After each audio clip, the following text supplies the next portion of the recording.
This is San Francisco, as it looks from Telegraph Hill. And this is the house on Telegraph Hill, where I once thought I would find peace and contentment. This is how it looks today, but my story begins 11 years ago, and 7,000 miles away in another house near Warsaw, in my native Poland. My name is Victoria Kowalska, and this was my home. It looked like this in 1939, when my husband came home on leave. And this is what was left after the Germans had passed.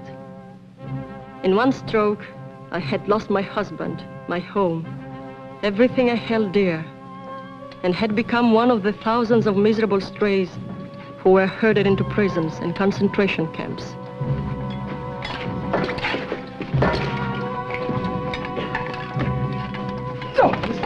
How the will to live survives in a place like Belsen, I do not know. But I wanted to live. I was determined to.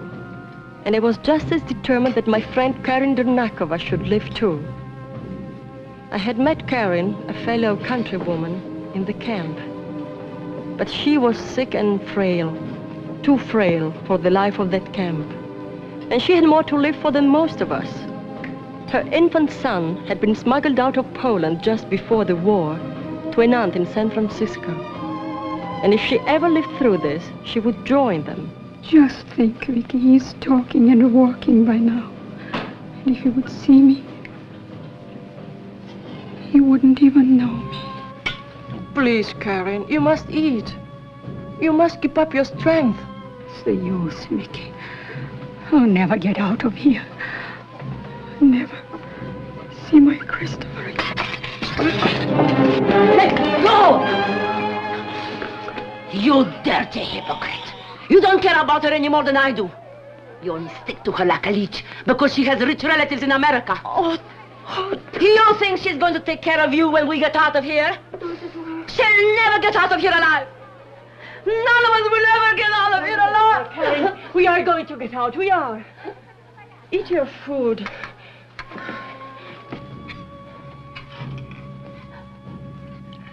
You will come to America with me, Vicky, won't you? Aunt Sophie has a big house on the hill. She lives there, alone with my Christopher. She will be glad if I bring you because you've helped me so much. Okay.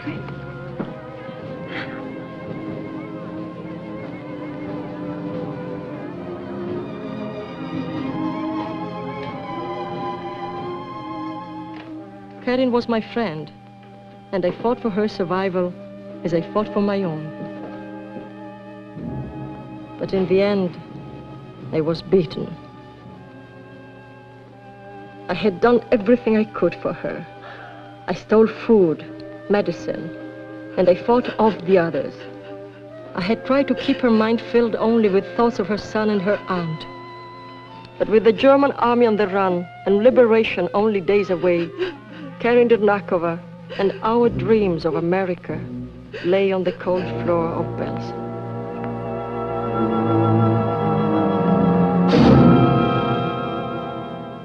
All of Karin's identification was in that bundle.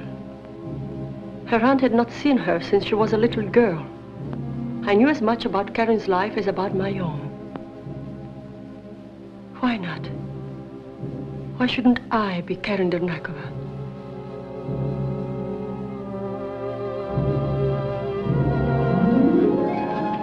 3 days later, I came before the liberators.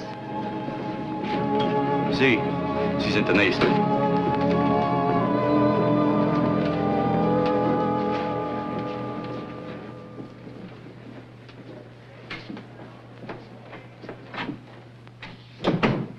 Setzen Sie sich doch hin.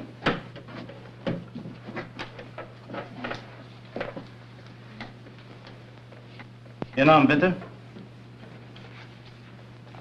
Ihr Name bitte? Karin Dernakova.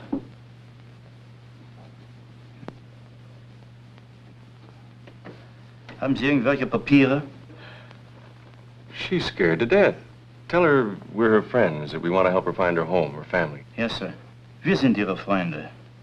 Wir wollen Ihnen helfen, um Ihre Familie, Ihre Verwandten zu finden. Oh. Get some water.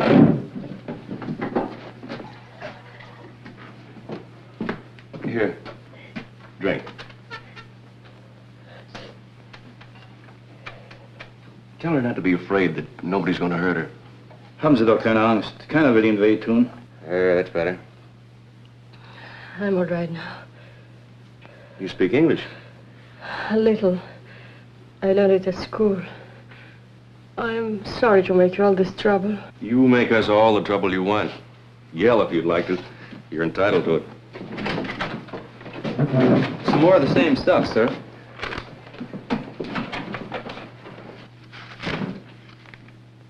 You're from Warsaw? Yes. Well, you'll want to go back home as soon as possible, I suppose. I have no home. It was destroyed. No, I meant back to your family. No family left in Poland.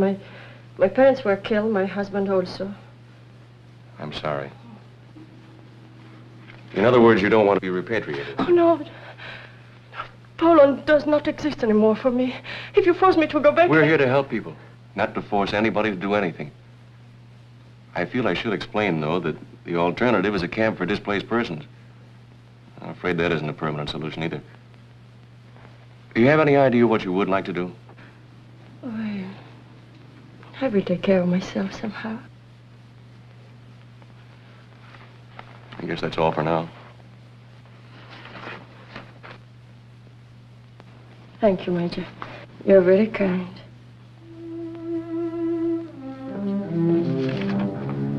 Just a minute. This must have fallen out of your bundle.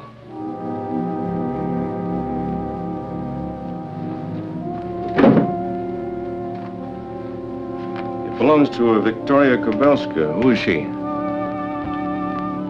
She's dead. Well, how do you happen to have this? She was my friend. We kept our things together.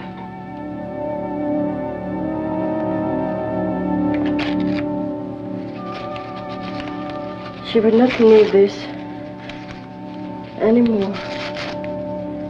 So now, for better or for worse, I was Karen Dernakova. I was soon transferred to a displaced persons camp.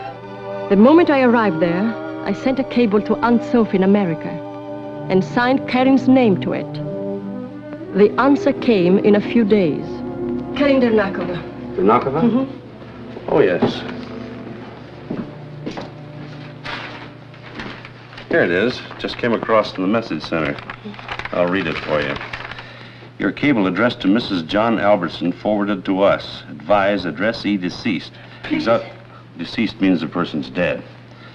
Exhaustive search revealed all known relatives abroad dead. Address all further communications to our Eastern representative, Joseph C. Callahan, attorney, New York City. Signed Bennett, Compton, and Maxwell, attorneys for the Albertson estate. I'll make a copy for you. And that was my answer. A cable from an unknown lawyer in the unattainable city of New York.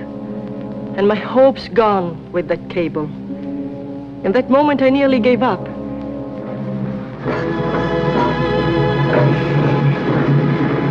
But I had lived with my dream too long, and the idea of getting to America had become an obsession.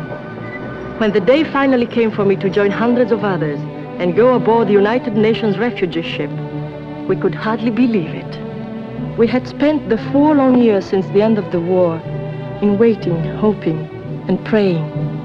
Now we were actually sailing, and we moved doubtfully, fearful that at the last moment we might be snatched back.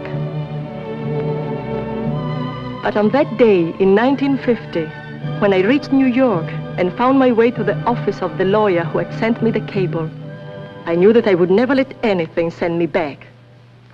Mrs. Dernakova, when you gave up your child almost 9 years ago... I did not give him up. He was sent to America to save his life. Nevertheless, the fact remains that others, not you, have taken care of the boy since he was an infant. It wasn't my fault that I wasn't able to come here years ago to take care of him. You know, of course, that After Mrs. Albertson's death, Mr. Spender adopted the boy. But he had no right to do that while the child's mother was still alive. We had every reason to believe that you were dead. All the reports indicated it. As a matter of fact, there is still some doubt. But you have seen my papers. What more proof do you want? My dear madam, you must realize that there is a considerable fortune involved here. I think you are the one who realizes it more than I. Mrs. Dinokhova, the law is on our side. Your aunt, I mean the late Mrs. Albertson, left the estate to the boy with Mr. Spender as guardian. It is true that the law, as you say, is on your side. I am in a strange country and I am alone. But I have a feeling that here in some way I will find justice. I don't care how long it takes. I will fight for what belongs to me. And I will never let you keep my son from me. I think you're being hasty.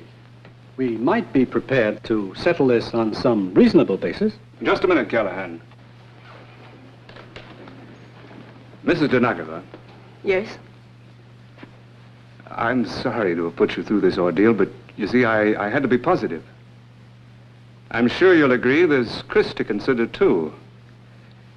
And if we both started there, unselfishly, we might find some solution to this problem. Without lawyers.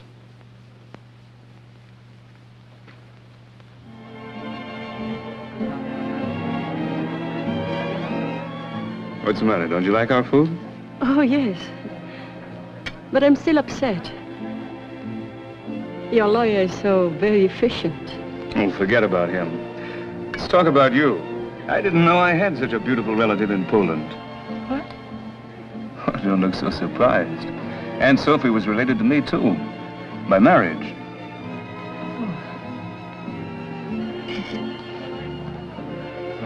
If she were alive, I would have been with her long ago.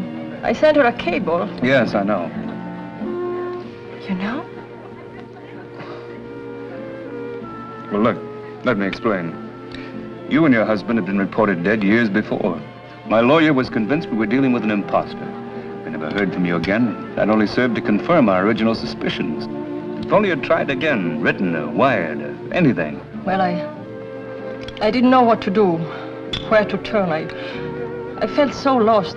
Well, you've got to forget all that now. Think of the future. And Chris. You'll be proud of him. Tell me about him. What does he look like? Well, he's a very good-looking boy, I think. He resembles you in some ways. Has your eyes and that same stubborn chin.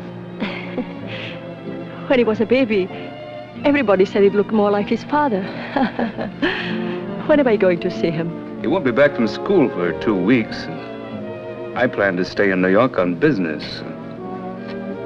Look, why don't you wait and come to San Francisco with me? I'm sure you could use the time yourself.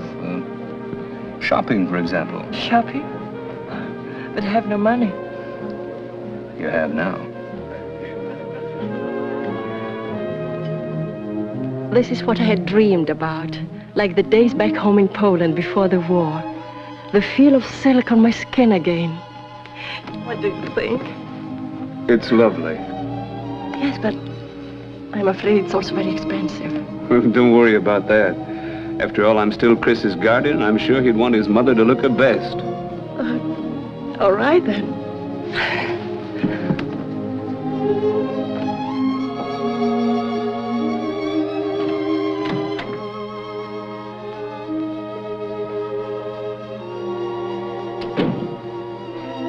Do you like it? It's beautiful. I just have to put my shoe on and I'm ready.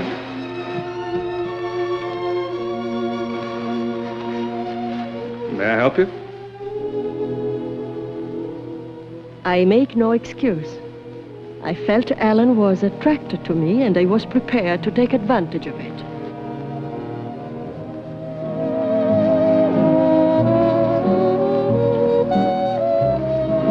Was I in love with him? I don't know. But I did know that the best way for me to be safe was to be married to an American.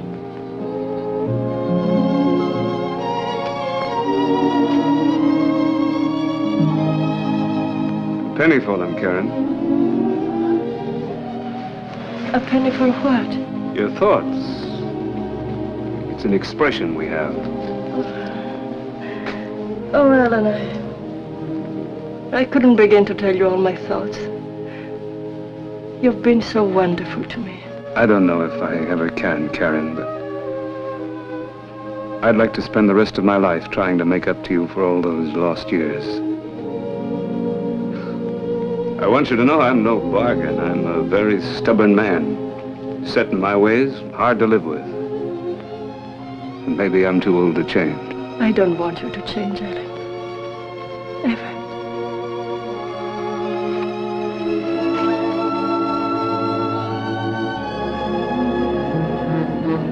3 days later, we were married in Connecticut. And now Ellen was bringing me home to San Francisco. There they are! Oh. Hello, Chris. Chris, this is your mother. Well, what do you think? Shall we keep her? Hello. Look, Chris.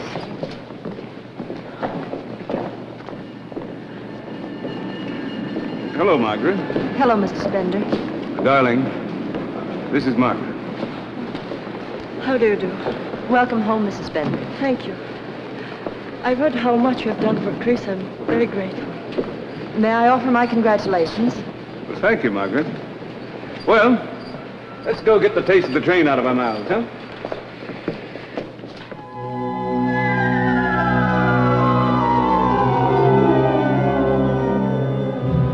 And so at last, I came to the house on Telegraph Hill. Wait till you see the view in the daytime. Come on now, Chris. It's way past your bedtime. Remember now, you promised. Okay. Can I help you carry it? Thank you, dear. If there's anything doesn't please you, just holler. We'll change it any way you like. Oh, no, I like it just as it is. So old and beautiful.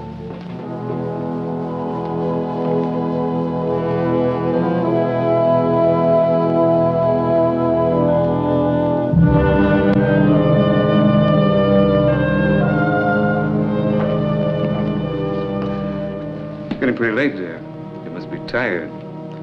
You can see the house tomorrow. All right.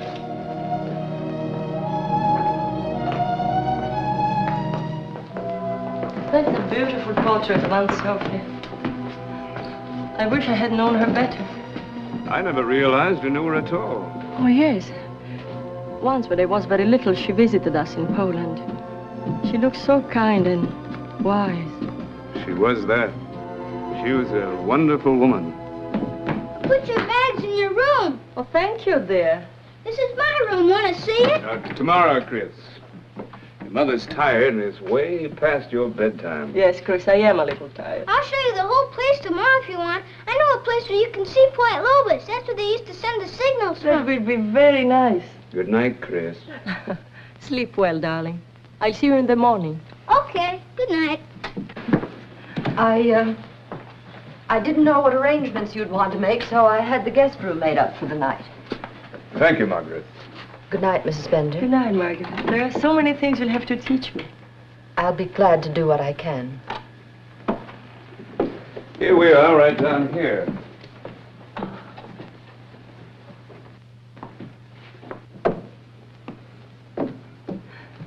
This is lovely. I'm glad you like it. Some people thought I was crazy to stay on in the house after Aunt Sophie died, but I've always loved the old place. You take that chair, for instance. It's a monstrosity, isn't it? I wouldn't give that up for anything in the world. When I was a kid, my mother and I used to come out to the house on special occasions, Thanksgiving, Christmas, Aunt Sophie's birthdays. You see, we weren't immediate family, more like poor relations. But Aunt Sophie'd always have us up for those family days. And I always loved that chair.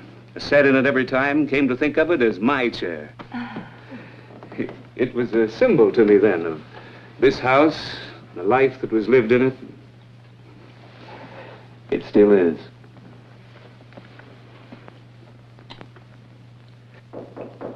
Come in.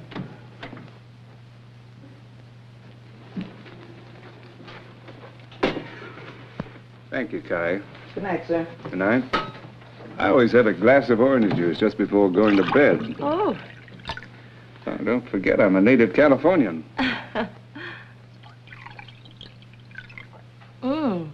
Good idea. Why did Margaret have the guest room made up? Oh, I suppose I should have sent her some instructions, but I wanted to leave everything to you. I think this room is big enough for both of us. I hope so. I do think you'll be more comfortable here if I take the guest room for tonight, and then tomorrow we can go downtown and pick out everything we need. Alan, I love you.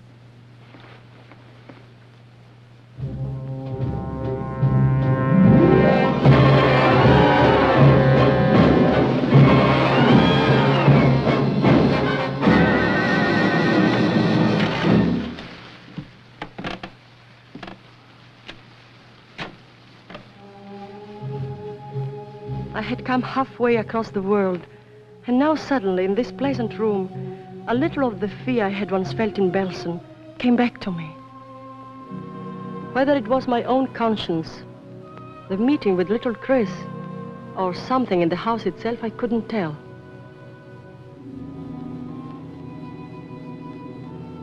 I had a strange feeling that Aunt Sophie saw through me. I wondered if I could have spoken to her, whether she would have understood. She did look kind and wise.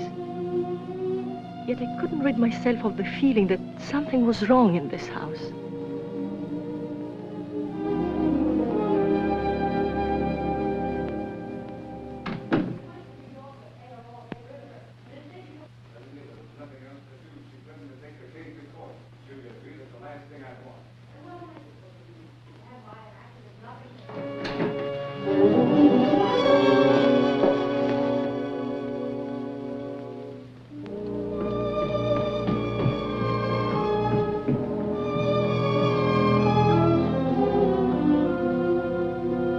Karen, what are you doing down here?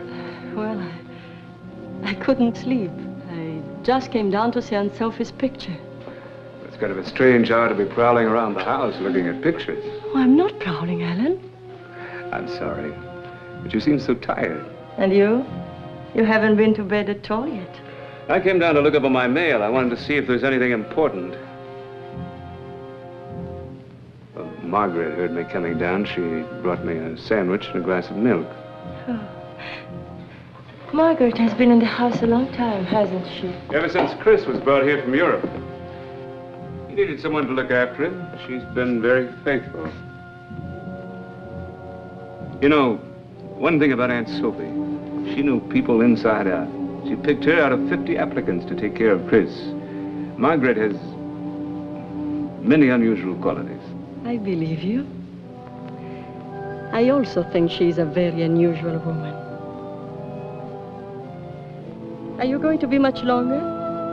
No, just a little while. You better run along to bed. Good night. Good night.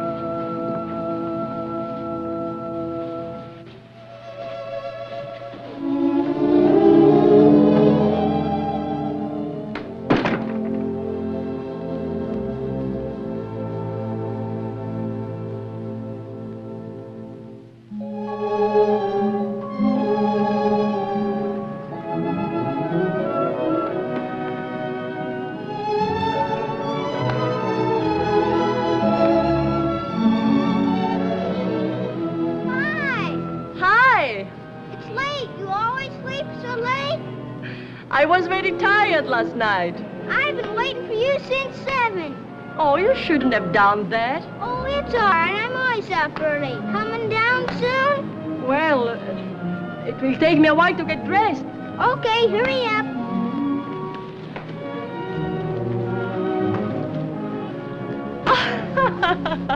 Hey, good catch. You're learning fast, Mom. What's the matter? Hurt your hand? No, darling. It didn't hurt at all. That's good. Come on, throw the ball. Chris. You've missed not having your mother very much, haven't you? Sure, I guess so. But you were so little when you were brought here. You couldn't possibly remember her. Well, Aunt Sophie always talked about you a lot and cried for a long time when they told her you had died. And you? Did you cry too? I don't remember. It made me feel kind of funny. But anyway, it isn't true. Come on, pitch. Pitch? You know, throw it. Oh. Oh, I'm so clumsy. Don't worry, you'll learn, Mom. Hey, Oh. good one, yippee!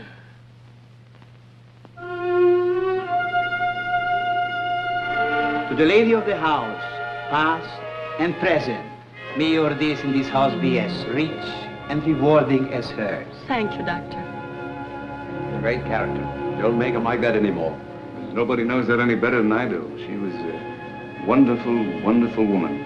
She had a wonderful sense of humor. In fact, she'd laugh her head off if she could see this little votive group gathered under her portrait, drinking her vintage wine, growing mawkish over her memory. Hello, Alan. Dr. Burkhardt. Mark. Mr. Whitmore. Hello, Mark. Mrs. Whitmore. You look lovely tonight. Oh, thank you, Mark. There's a rumor around town that you've gotten married. Comes with a great wailing and gnashing of teeth from the direction of Nob Hill. Darling, may I present Mark Bennett? He's an old friend. We've known each other since grammar school. My wife. Mrs. Spender? Is there something on your mind, old boy? Frankly, yes. How far behind am I? Well, I'd say you had a pretty good head start. I seem to have run down suddenly. How about a nice friendly push? Sure. Champagne all right? Whiskey with a little water if you don't mind, but don't drown it. That would be a catastrophe, huh? Fix it for you myself.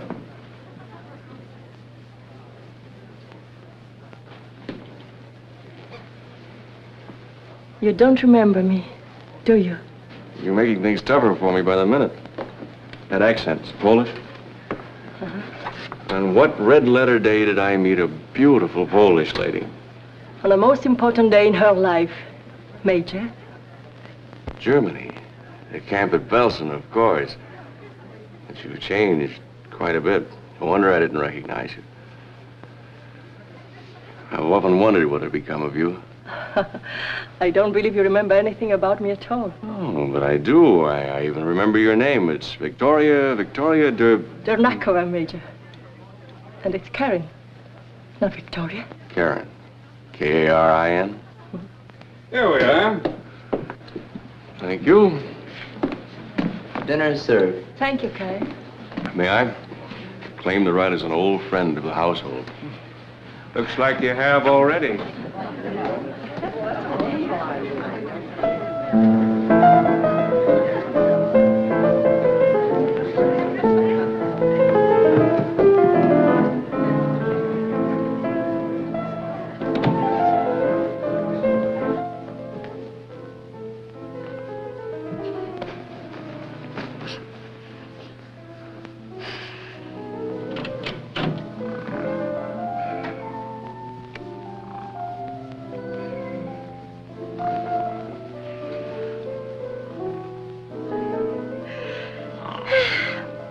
Be ashamed to wake him, even for ice cream. Take! A favor for a favor. Thanks. Oh, don't you like it? Oh, sure, but Margaret, Yes. well, she usually doesn't let me eat after dinner. Oh, but this is a special occasion, isn't it? Oh, sure. And maybe you just won't tell Margaret, huh? She'll find out. Something wrong, Mrs. Spender? Nothing at all, Margaret. I just brought Chris a dish of ice cream. Chris doesn't usually eat just before going to bed. Well, I just thought with everybody having fun downstairs that... Of course, if you prefer him not to have it, Oh, not at all. It's up to Chris. What do you think, Chris? I can put it in the icebox for lunch tomorrow. Okay. We find it better to let Chris make his own decisions. I see. It will taste better at lunch, Chris. Good night, dear. Night.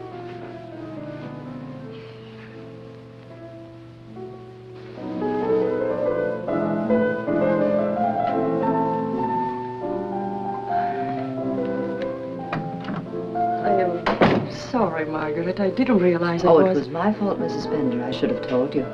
But Chris has always been a very impulsive child. I found the best way to handle him is to let him discipline himself. Good night, Margaret. Good night, Mrs. Spender. £5. Nice avocado today. Zucchini. I recommend the zucchini. Major. The touch of garlic and mozzarella, there's nothing like it. Ciao della mozzarella? Si, signore, la migliore. All right, get the lady a couple of pounds. Real stuff now from the basement. Si, signore, the best. Small world, isn't it? Germany, Telegraph Hill, and the new Union Grocery. You do your marketing here too, Major? Only since I found it's where you do yours. Besides, we didn't have a chance to finish our talk the other evening. Oh. It isn't pleasant for me to talk about things that happened in the camp. I'd like to forget about them. That's not what I wanted to talk to you about. I was telling my cook about that chicken dish I had at your house the other night. She can't swing it without the recipe. Don't laugh. I'm a San Franciscan, eating serious business with me. I thought the law was your business, Major. Technically, it is. You see, my father's death put me in a curious situation. According to the sign on the door, I'm the senior member of the firm, but most of our clients seem to want to do business with the junior members. One of them's 65 and the other's 62. Sort of leaves me twiddling my thumbs and cleaning out ashtrays. And finding your recipes for your cook. Exactly. If I give you the recipe, will you tell me something too? Blackmail, huh? You and Ellen do not like each other. Why? Where did you ever get an idea like that? I saw you together at the house. Well, the fact is that Ellen thinks I've had things too easy all my life. You know, rich man's son, lazy, drinks too much. Unfortunately, he's right. £2 mozzarella, the best. Right, Ellie? I take these too. Well, I think this is everything. I'm sure you have some good points, Major. Oh, I suppose so. Kind animals handle a boat pretty well. And you play the piano beautifully. And I make beautiful circles on a bar with a high wall glass. Thank you, Mrs. Spender. Let me know how you like the mozzarella. All right, I will, Tony. Goodbye. Right. Well, now that that's all settled, how about lunch? I'm afraid I couldn't. Why not? Because you're married now? Believe me, I'm very much aware of it, and I respect it. Husbands are husbands, and friends are friends, and who knows, someday you might need a friend. Some other time, perhaps. They are expecting me home for lunch today.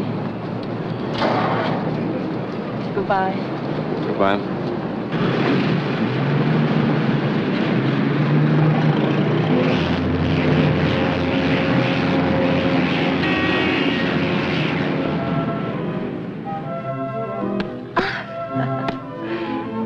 Oh, I'm sorry. I'm not fast enough for you.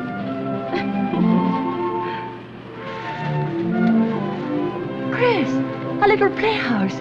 You never told me about it. I don't play it anymore. It's no good. Oh, we will fix it and use it again. Here's the ball, Mom. Come on. We had one at home. It was so much fun. Don't go in there. Is there something you don't want me to see? No, but it's dangerous.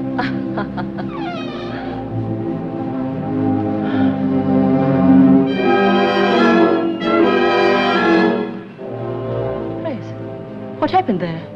It was the explosion. Explosion? What kind of explosion? For my chemical set. It happened a long time ago.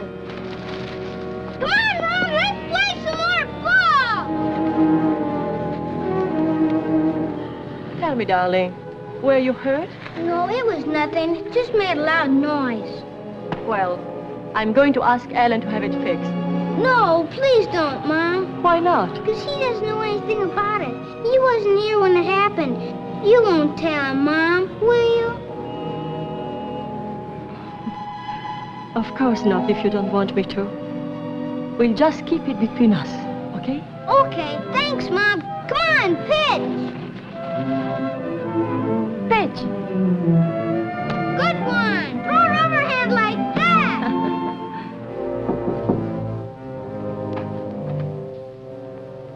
Margaret? Margaret?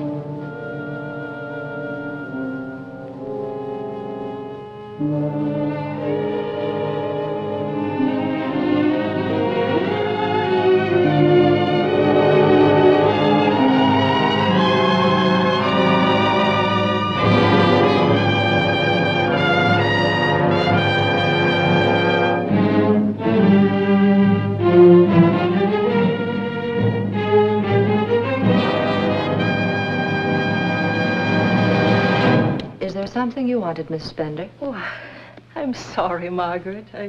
I was looking for you, and I couldn't help admiring this beautiful album. Was it Aunt Sophie's? Yes. She gave it to me. Oh. What is it you wanted, Mrs. Spender?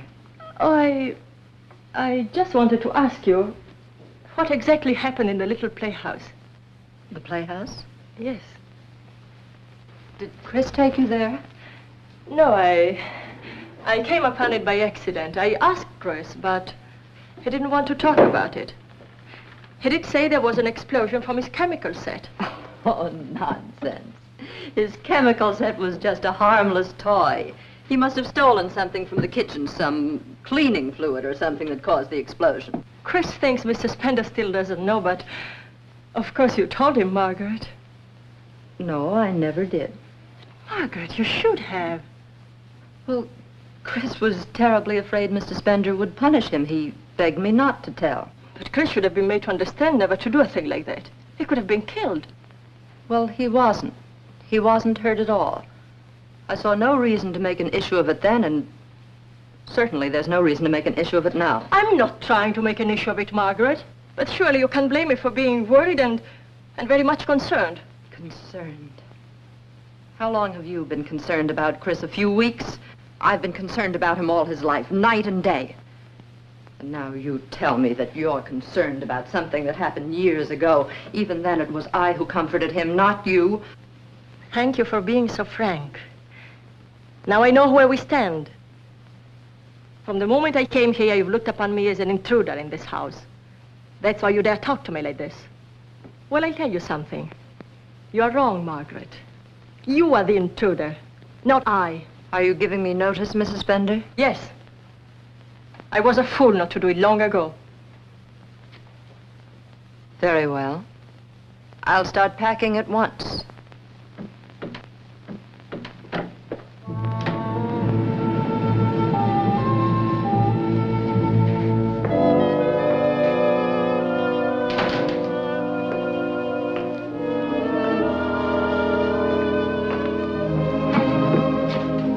Hello, darling. I thought you would never get home. What's the matter? Anything wrong? No, not anymore.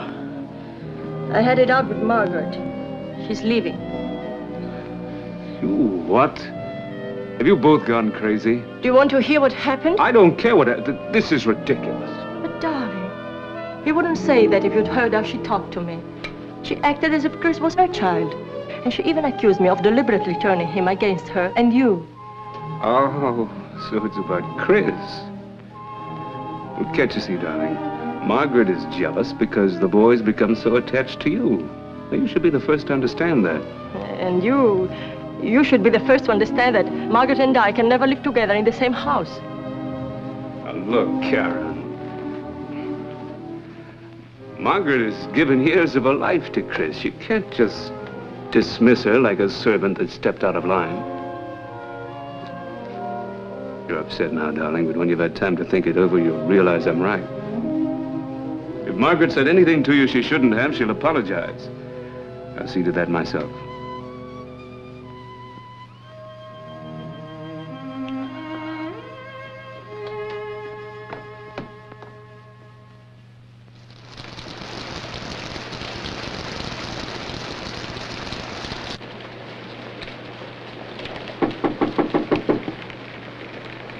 Come in. May I speak to you for a moment, Mrs. Spender? Please come in.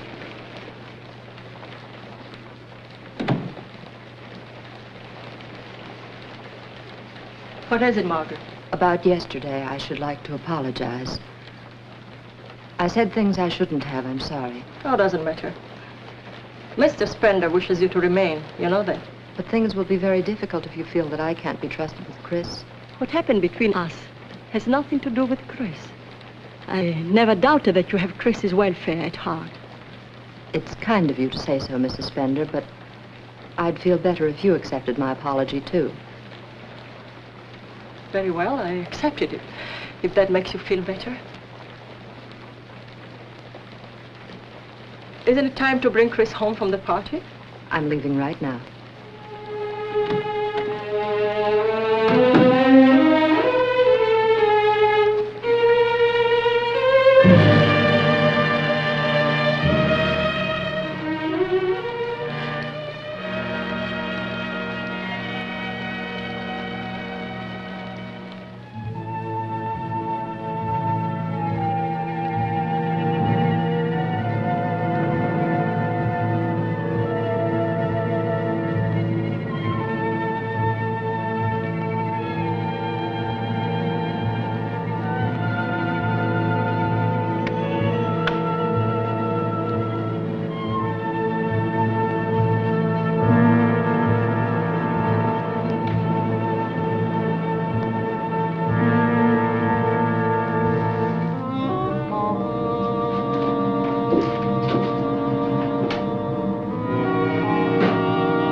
What are you doing in there? I was just looking around. Looking around? Mm-hmm. For what? Nothing, Alan. Nothing. I just wanted to see the inside of the playhouse.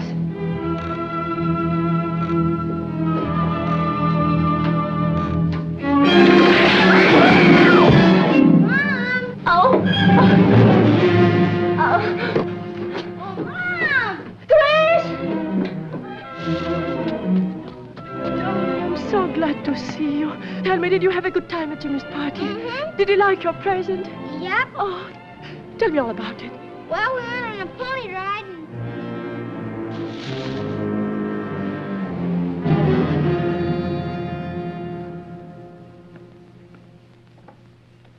Karen.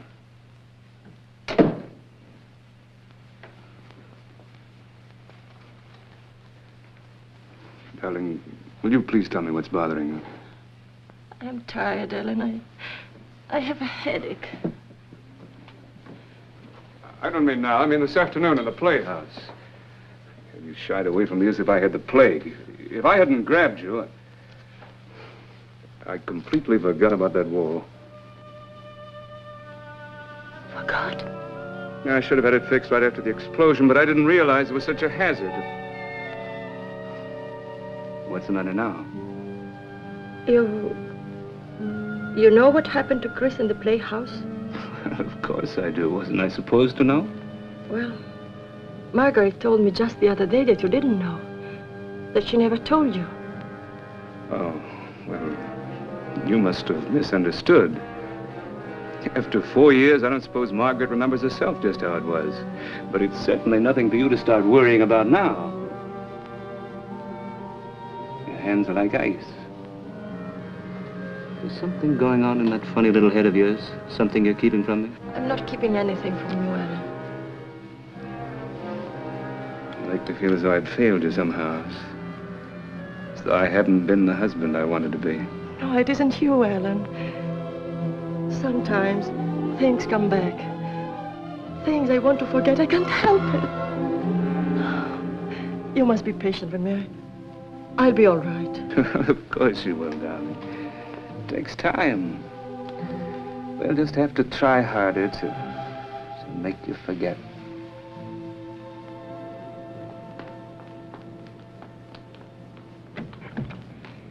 Chris, you forgot to make up your room again. I didn't forget. I'm just going to market with Mom now. I'll do it when we get back. Oh, Chris, you promised. Go right in and do it now. I'll wait for you. Would you like me to go to the market for you, Mrs. Bender? Cook said he wanted the chops for lunch. Oh, that's right. Oh, no, I'll go, Margaret. I'm sorry, darling. You come with me next time, okay? Okay.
Cut the motor off. Somebody get an ambulance. Yeah, I'll go get one right away. I wouldn't move around, lady. What happened? They're getting an ambulance for you. Did anybody see what happened? I don't want an ambulance. I'm all right. Somebody get an ambulance. You better let me take you home, huh, lady? Where do you live? Home? No, Please, will you take me to a telephone? Yeah, sure thing, lady.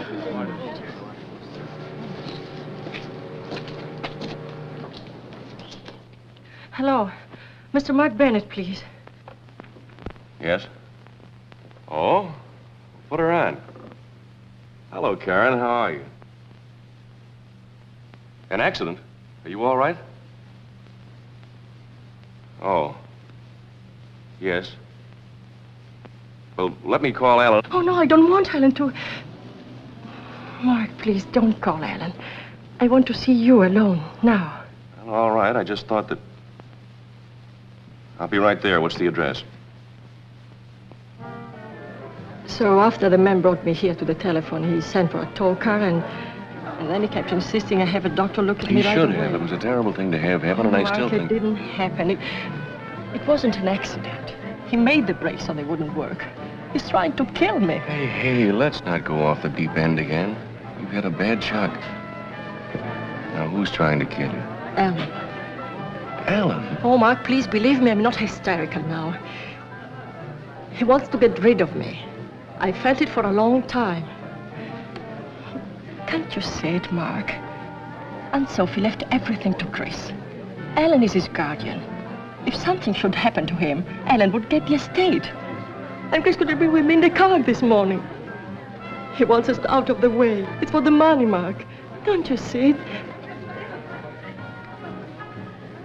You don't, do you? But why would he marry you?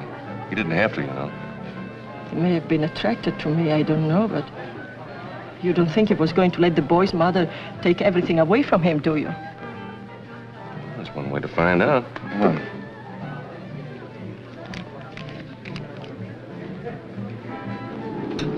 Your master cylinder's bone dry. These are hydraulic brakes. No fluid, they don't work. How come no fluid? A leak, right here. There's a break in the line going to the front wheel. It's kind of an unusual place to spring a leak, isn't it? Well, it don't happen every day, but it can happen. Look, you've been over this thing pretty thoroughly. Is it possible that somebody might have tampered with that brake line deliberately? Anything's possible. My guess is you hit a rock or something. Okay, thanks. Yeah. I suppose you think I'm crazy. But I cannot help it. I cannot help what I feel. Karen, it's no news to you that I'm not very fond of Alan. I think he'd do almost anything to hold on to the nice, cushy life he's made for himself. I don't think he'd be crazy enough to try a thing like this. I don't know. I don't know what to think anymore. I'm sorry to have given you so much trouble for nothing. For nothing? I told you once you might need a friend. You came to me as a friend. I don't consider that nothing.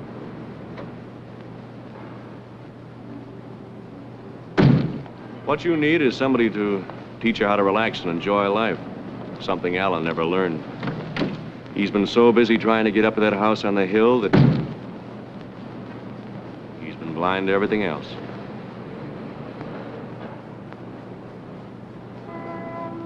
I must go home, Mark. Well, at least you stopped calling me Major. That's a net gain.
Where have you been? I was hungry and I went down to the kitchen for a glass of milk. You better come to bed. It's very late. Yes, dear. In a minute.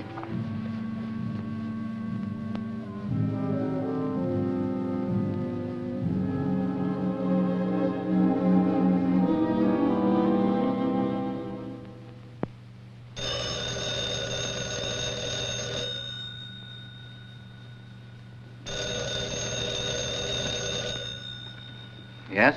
Fowler? Mark Bennett. Say, my client will be here in a few minutes. Can you give me any idea what your report will be on those gloves? I think I can. I want to run one more test as a double check, but... I see. No, I'll be right here waiting for it, thanks.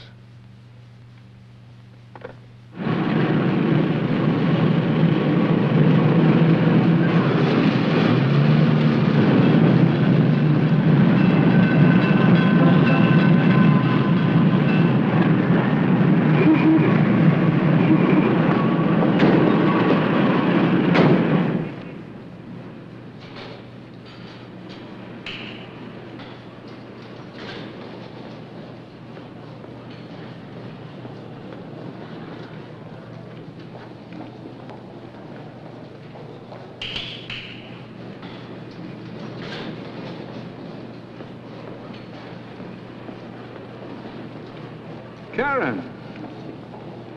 Alan, what are you doing here? Me? I just went up to see my insurance man.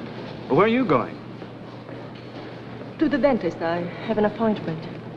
Dr. Lippman? Darling, he's in the medical building. Oh, you're right. I wonder how the taxi driver could have made such a mistake. Well, I'm glad he did. It gives me a chance to give a beautiful lady a lift. As a matter of fact, it's almost 4. I'll wait for you. We'll drive home together. Oh, I didn't realize it was so late. I'm afraid I've missed my appointment. Well, you can see him tomorrow. I'll tell you what, let's have an early dinner and take in a movie, huh? Uh-huh.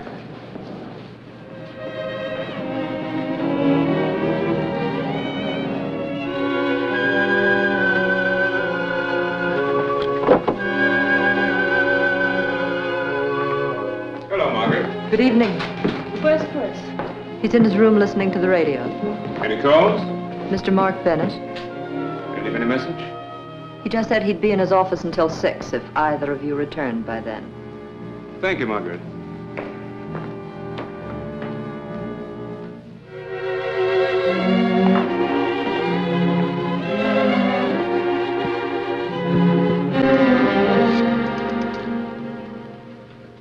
Mr. Bennett, please. Mr. Spender calling. Relax, darling. It can't be anything important. Hello, Mark. I understand you called. Oh, fine, thanks. How about yourself? Tonight? Well, just a minute. Karen's right here. I'll ask her. He wants to take us to dinner tonight. What do you say? Whatever you like, Helen. Well, Karen says she'd love to.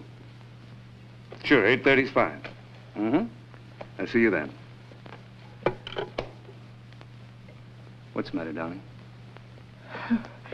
I was just thinking I've spent so little time with Chris today. Oh, stop worrying about Chris for a change.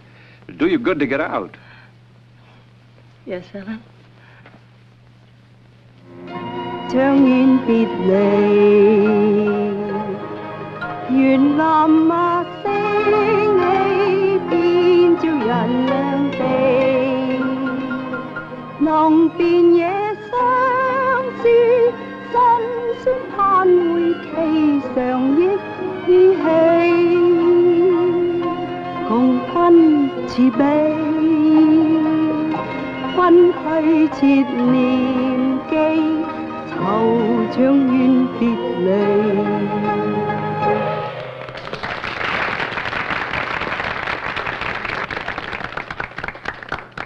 Will you excuse me?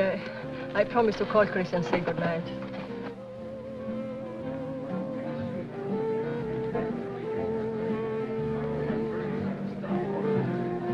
You must have a crystal ball. What do you mean? You called this afternoon, man? Of course.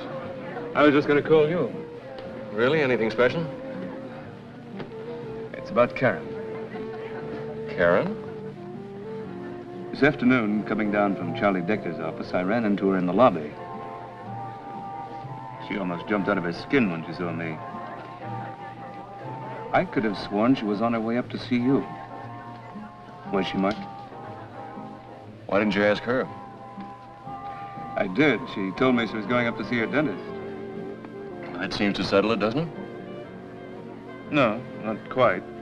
See, her dentist happens to be in the medical building. It's quite a long way from your place. So she made a mistake, so what? People don't make mistakes like that, unless it's part of a pattern. Look, I'm not very good at riddles. What's on your mind? I'm worried about Karen. I don't have to tell you what she went through in Europe. I've tried everything to make her forget. I blame myself for letting her drive. That accident on the hill didn't help her nerves any. A thing like that, it play hard with anybody's nerves. Of course, but with her it seems to... I don't know. Suddenly she's become suspicious of everything and everybody around her. I talked to Dr. Burkhardt about her. He suggested I take her to a specialist.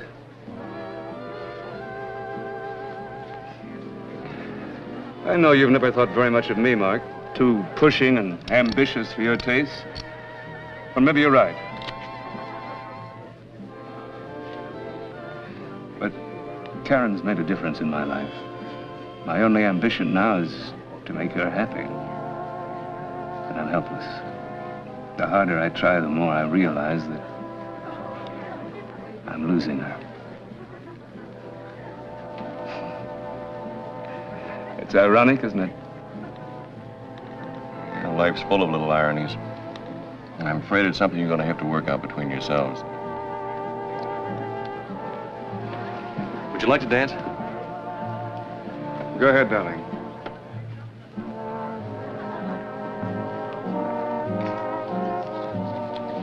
The report from the chemist, Mark.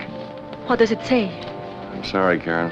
There wasn't a trace of grease or oil on those gloves. But those spots, Mark, those dark spots. Ink? Nothing but plain, ordinary blue-black ink. Karen, I'd like to tell you that Alan is a black-hearted monster capable of the worst crimes in the book. I can't. Because I'd be lying, and I can't lie to you. I know you've been through so much those years at the camp, but you've got to snap out of this mood. Oh, I'm not hysterical, Mark. Please believe me.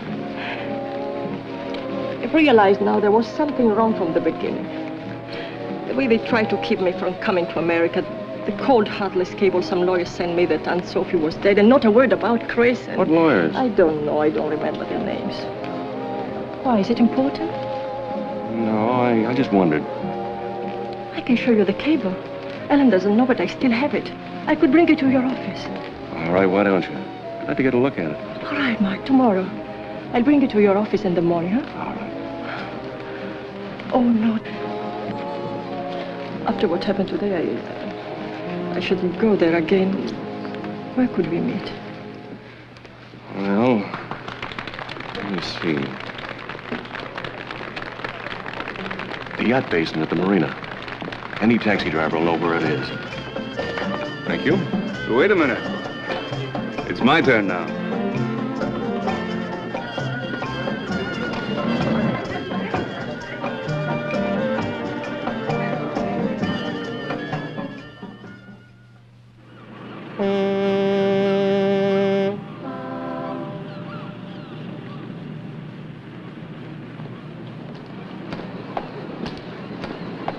Well, my secretary searched all the files and checked with everybody and says there's absolutely no record of this having been sent from our office.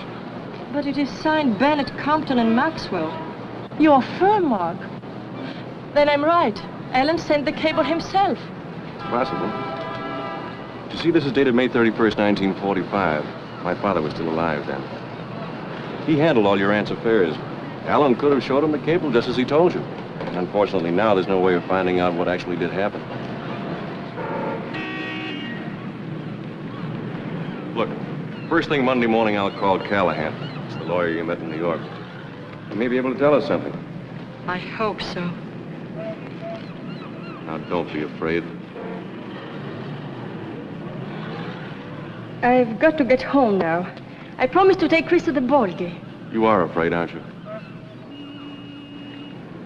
Sometimes, yes. But not when I am with you. That's what I want to talk to you about. Karen, there's no sense in our going. Oh, no, not now. It isn't right. What is right? For you to go on living with Alan, feeling the way you do about him? For us to exchange polite small talk every time we meet? Is it wrong for me to say that I'm in love with you? No, Mark, no. But it is wrong for someone to lie, to cheat. Even if only to find happiness and safety. Now what are we talking about? About me. I'm not Chris's mother, Mark. Karin Dernakova died in Belsen. I took her papers and stole her name. Victoria. Yes, Victoria Kowalska, that's my real name. Victoria Kowalska. But Mark, you didn't hear what I said. I'm not Chris's... Sure, you're not Chris's mother. What do you want me to do? Condemn a starved, scared, homeless girl that saw a chance for a better life and grabbed it? I saw Belsen too, Karen.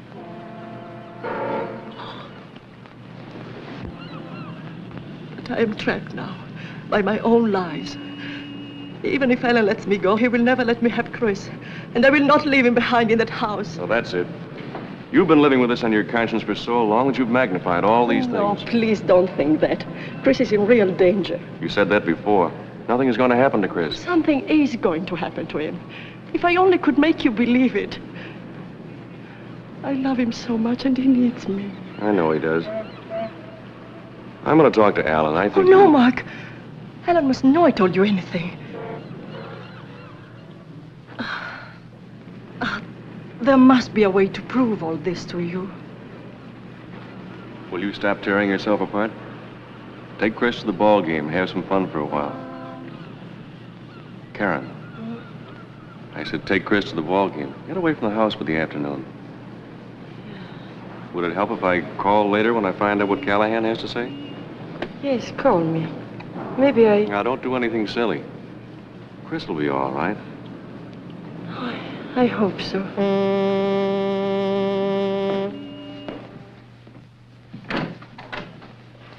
Hello, Margaret. Good afternoon, Mrs. Spender. Where's Chris? He's having his lunch. He said you were taking him to the ball game. I'll tell him you're back. All right. Margaret, would you mind very much taking Chris to the game? He's been counting on it, and I have such a bad headache. Well, I'll be glad to take him if you like. Thank you.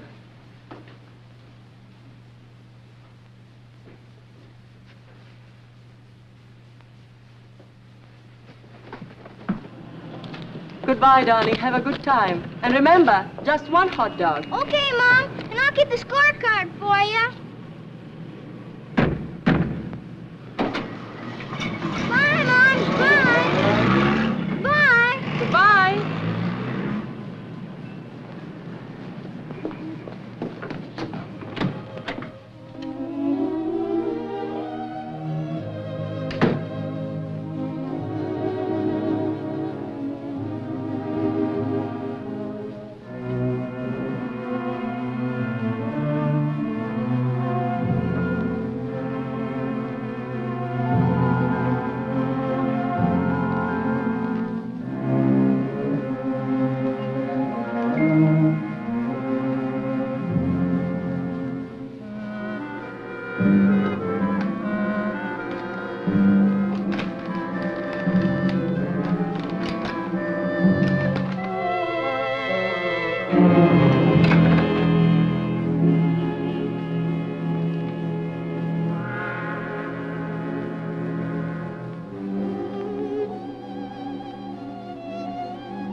Death came yesterday, June 3rd. But the cable was sent in May. She wasn't dead then.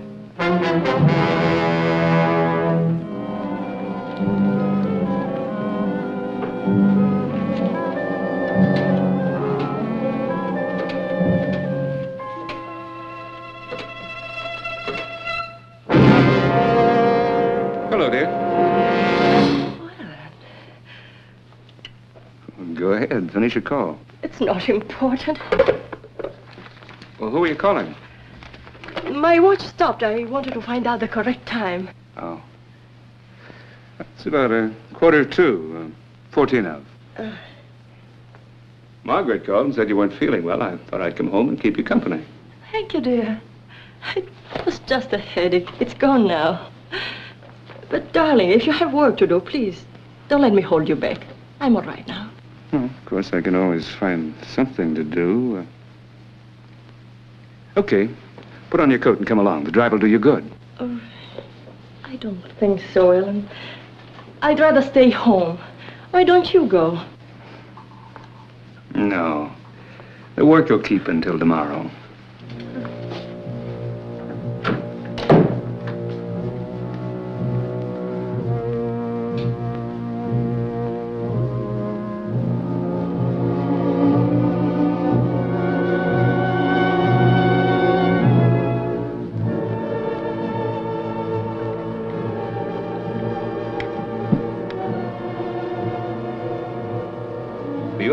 thing, Karen.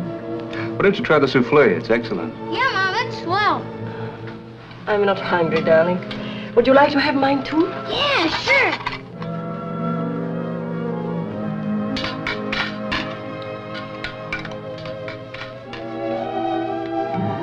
If you don't mind, I'll go to the library and read while you're having your coffee. Oh, go ahead, dear. I'll join you in a few minutes. Good night, Margaret. Good night, Mrs. Spender. Good night, darling. Night, Mom.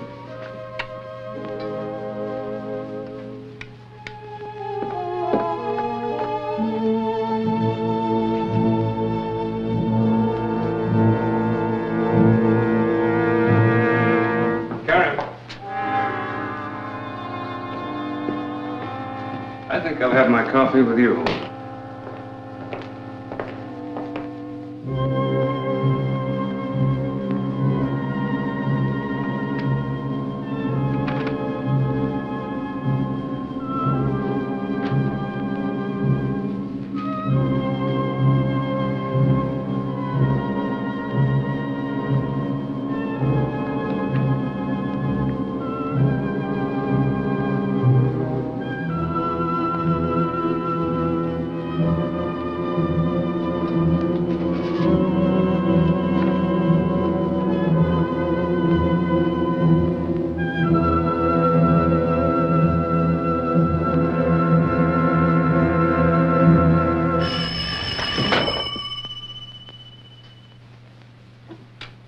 You're even more jittery tonight than usual, darling.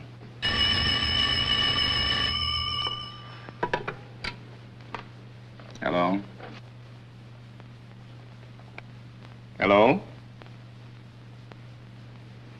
Hello?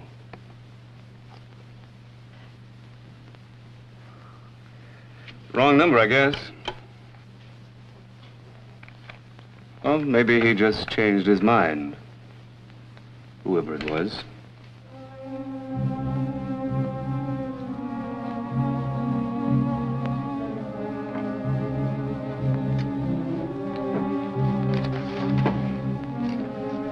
You look tired.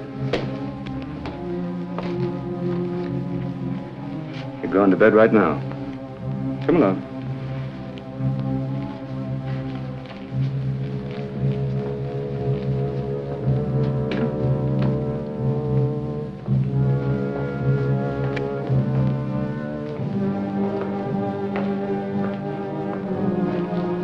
I think I left a cigarette burning.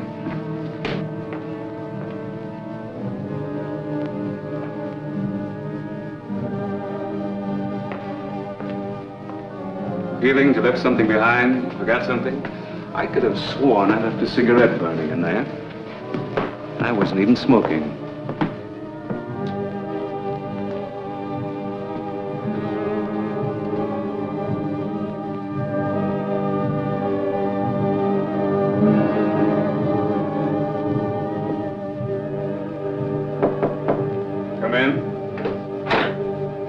I'll take it, Kai. Yes, sir. Good night. Good night.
You do look tired, dear.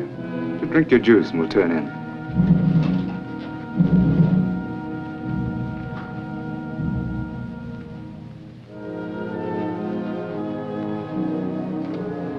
I left my book in the library. I'm going down to get it. Now, how do you expect to get enough sleep if you stay up reading till all hours? Just for a little while. Please, Ellen. Just a minute, darling. I'll get your book for you.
Don't forget your juice, dear. It'll help you sleep.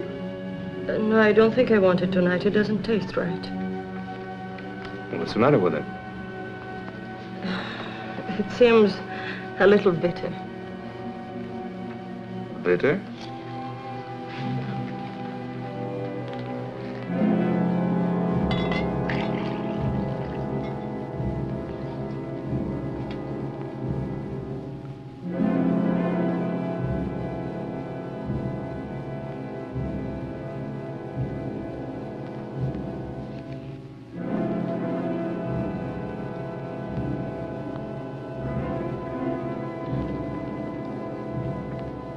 Tastes fine to me.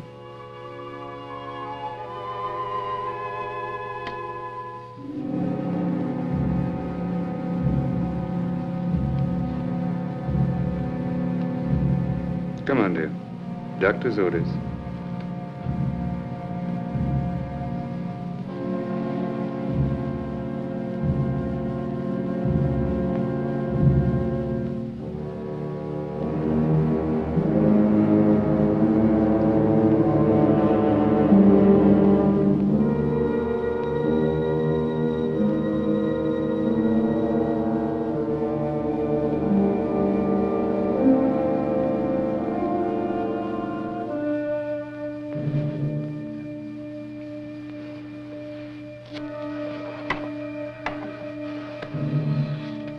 The trouble with you is, you don't know how to relax.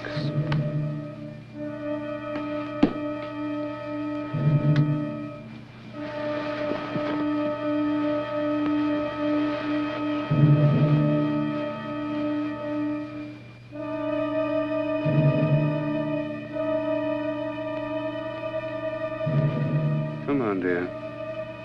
Don't fight it, just close your eyes. Aren't you going to bed, Ellen? What is it, Ellen? Why do you look at me so? I was thinking about a day not too long ago. We met in Callahan's office. You were scared out of your wits, but you carried it off magnificently. I thought then, this woman has everything. Breeding, brains, fire. I could be happy with a woman like this. And then something else said, watch out. She'll give you trouble. Trouble? What trouble could I give you, Ellen? Oh, don't be stupid, Karen. You know very well what sort of trouble. Ellen, what are you afraid I'll take away from you? Is it the money? Money? Scornful you are of money. You and Mark Bennett. All you people who were born with it. I should never have had to worry about money either. Aunt Sophie's family had been wiped out in Europe. I was her only living relative. And what did it get me? job as a clerk in the shipping office for $40 a week.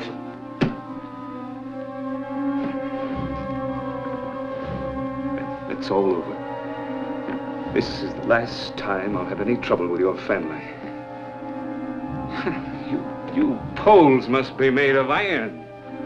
You, Chris, that old aunt of yours. And it wasn't just Chris and me. You had to kill Aunt Sophie first. You sent me the cable that she was dead, and then you killed her. Just like that, huh? It's like powdering your nose. You think it's easy to kill somebody? It takes time and patience and courage. And a strong stomach. Oh, stop it, stop it. I don't want to hear anymore. You're mad. Mad? If it's madness not to let someone take from you what's rightfully yours, then maybe I'm mad. But everything I've done, I planned with a perfectly sane mind. I've never wavered for an instant, and I'm not wavering now. This house is mine. The money's mine, it's gonna stay mine.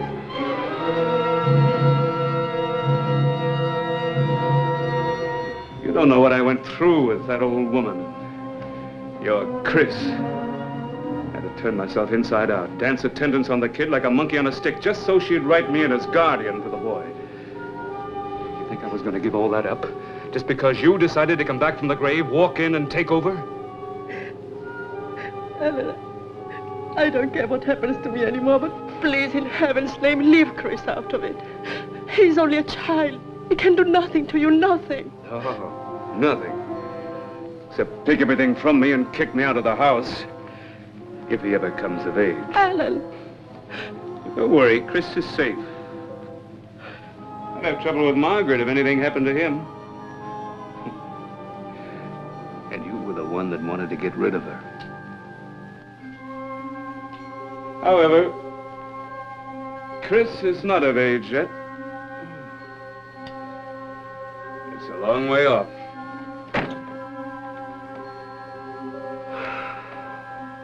And what are you going to do now? Kill me?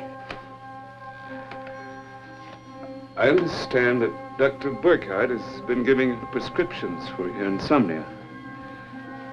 He seemed quite upset when I told him I was the one that had the insomnia, worrying about your strange behavior. He'll be grieved, the little doctor, when he hears that you've been hoarding your sedatives to take them all at once in a glass of orange juice. Helen, you must call the doctor right away. No, not quite yet, my dear. Now listen to me. I didn't drink the juice you gave me. You drank it. You're lying. No. You're lying. I'm telling you the truth. I was afraid. And when you were downstairs, I put what was left in the pitcher in a fresh glass and poured the juice you gave me back into the pitcher.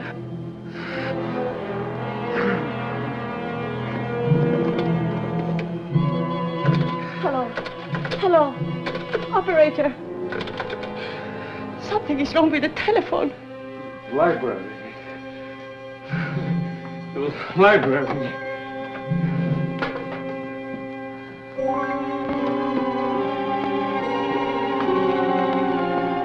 Margaret! Margaret! What is it? What's happened? She poisoned me. No, it isn't true. He tried to poison me. Get a doctor, quick. I tried to call, but something is wrong with the telephone. The library. The receiver's off in the library. Hurry. Gotta keep awake. Gotta keep moving. Oh, no, you stay away from me.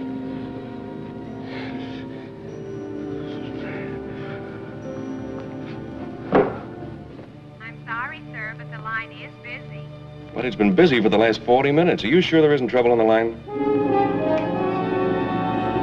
Oh, did you get the doctor? Doctor, is he coming? Everything will be all right, Alan. Isn't there something more we can do? Get out. Margaret, you must believe me. He wanted to kill me. You took him away from me. You tried to take Chris away from me, too, but you won't have either of them, whatever happens. Marguerite! Get out! This is still my room. Now get out.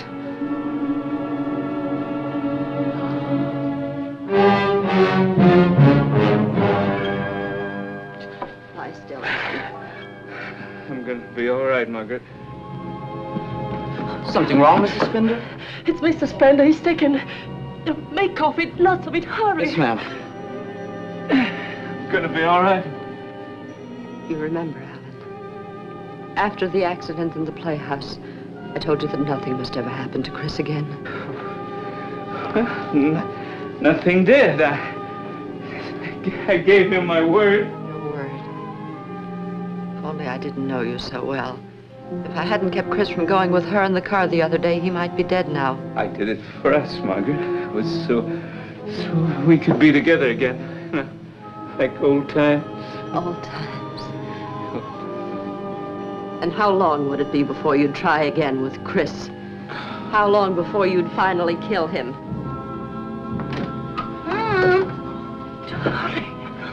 I heard noises. I woke up. It was a dream, darling, just a bad dream. Come on, I'll take you in again. Where's the doctor? Should have been here a long time ago. He isn't coming. You left the receiver off the hook, Alan, remember?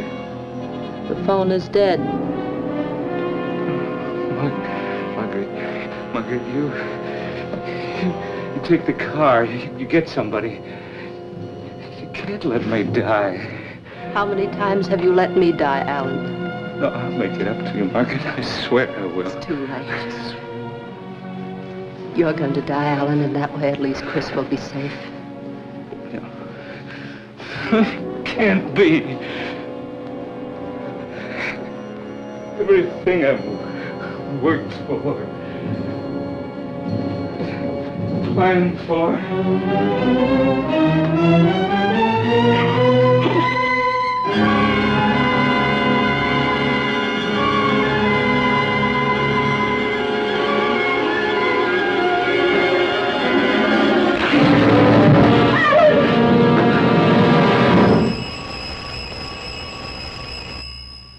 I don't know how long it was before I realized that the doorbell was ringing. Uh-huh. And that was you, Mr. Bennett? Yes, Inspector. It was after 10 o'clock when I finally located Callahan in Washington. He said he'd never had any word from our office on the Albertson matter. He dealt only with Alan himself. So I called the house to have a showdown with Alan. I kept getting a busy signal. The operator said the phone was off the hook. So I drove right over and called the station. By the time your men got here, Alan was dead. Well, I'm going to have to take that governess downtown for questioning. Why? She didn't do anything. That's just it. She deliberately didn't call the doctor. She admits it. Harold, where's that governess, Miss... Went upstairs to put the boy to bed. Poor kid couldn't hold his head up anymore. Oh, why didn't you let her take him? She didn't put him to bed. She took him away. She told me she never let me have him. Cover the back stairs and the garage. Chris! Oh, Mark, you see, he's not here.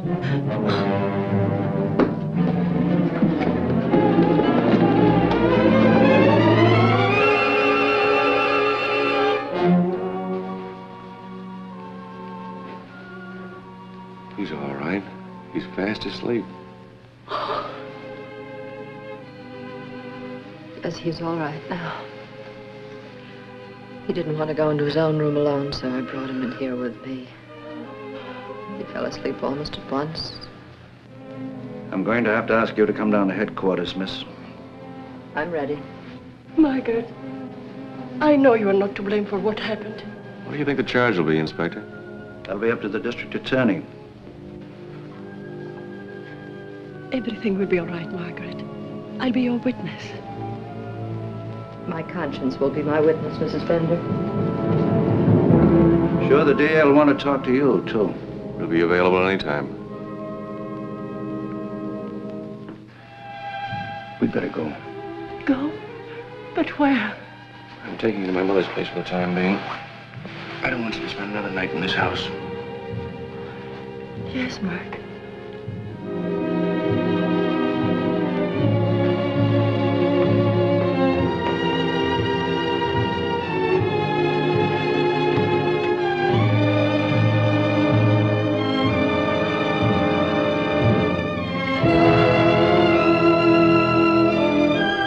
You don't have to apologize to her anymore. Do you think she'd understand? She'd approve. I know. She might even approve of me. Then all I can do is to thank her for everything.